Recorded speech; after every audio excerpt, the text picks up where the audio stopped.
পাশের বাড়ি থেকে এই দুটো বড়ি পাড়ে নিয়ে এসেছি, চলো আমরা লবণ মরিচে মাখিয়ে খাই। তো ঠিক আছে, তুই যা লবণ নিয়ে আয়।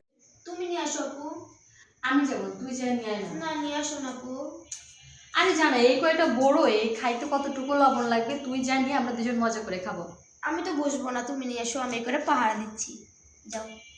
সত্যি বলতেছিস? একটাও খাবি না তো? হ্যাঁ সত্যি। দেখিস বড় কিন্তু এমনিতেই কম। হ্যাঁ, এখান থেকে খাবি না, দুজনে এনে তারপর ভাগ করে খাবো। ওকে ওকে ওকে। আমি যাচ্ছি লবণ আনার জন্য। আচ্ছা।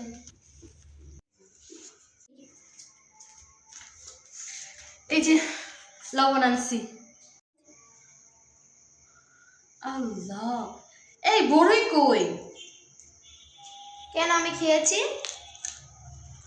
তুই যে আমাকে বললি যে লবণ নিয়ে আসার জন্য দুজন একসাথে খাবো, তুই তো সব খেয়ে ফেলছিস, এখন আমি কি খাবো? মন চাইছে তাই খেয়েছি, এটা বলে আবার কেউ যেন রাখা যায় নাকি?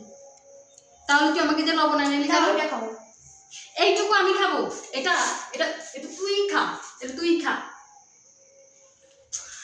ভালো লাগে না, ভাবলাম যে লবণ মরিচে মজা করে বড়িগুলা খাবো, সবগুলো একা একা খেয়ে ফেলেছে। আমার মন চাইছে তাই খাচ্ছি।